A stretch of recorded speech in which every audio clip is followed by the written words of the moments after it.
Inilah bahaya tersembunyi yang mengancam kita, yang lahir dari keluarga Islam. Memang, kita beruntung dan bersyukur lahir dari keluarga beragama Islam. Tapi jika tak hati-hati, seorang yang lahir dari keluarga Islam akan cenderung jatuh pada Islam keturunan atau Islam ikut-ikutan. Memang suatu yang lumrah bagi setiap anak untuk meniru kedua orang tuanya. Ketika melihat orang tuanya sholat, maka si anak pun ikut-ikutan gerakan sholat seperti rukuk dan sujud. Dan biasanya pada umur 7 tahun, si anak sudah mulai tahu bacaan sholat, gerakan sholat, wuduknya sholat, waktu-waktu sholat. Maka sejak itu si anak akan selalu rajin sholat sampai ia tua. Nah, disinilah letak bahayanya. Yaitu jika si anak tak menyadari bahwa ilmu sholat yang dia punyai belumlah cukup. Ada satu ilmu sholat yang paling penting, yang mungkin belum diketahuinya. Ilmu apa itu? Ilmu tauhid.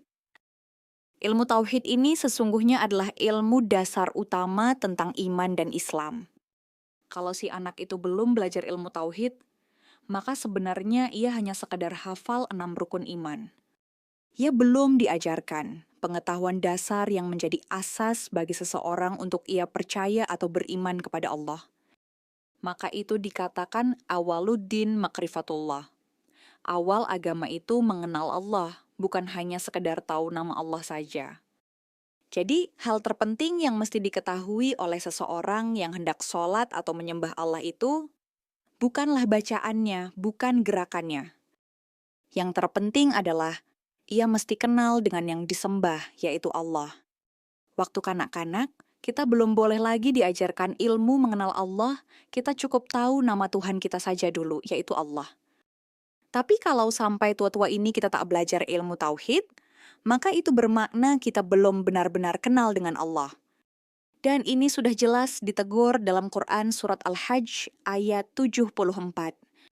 Mereka tidak mengenal Allah dengan sebenar-benarnya. Sudahkah kita benar-benar mengenal Allah? Atau hanya sebatas tahu bahwa Allah itu yang menciptakan langit dan bumi, Allah itu yang memberi kita rezeki. Jangan hanya karena Allah itu gaib, lalu kita dengan cepat berkesimpulan bahwa kita takkan bisa mengenal Allah. Kalau kita tak kenal Allah, maka bagaimana kita bisa memastikan bahwa kita betul-betul menyembah Allah karena Allah gaib, setan pun gaib. Dan kita takkan bisa mematuhi larangan di surat Yasin ayat 60 untuk tidak menyembah setan.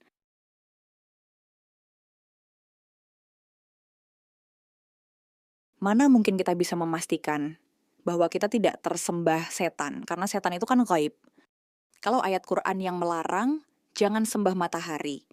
Ini kita bisa hindari, karena kita sudah kenal apa itu matahari.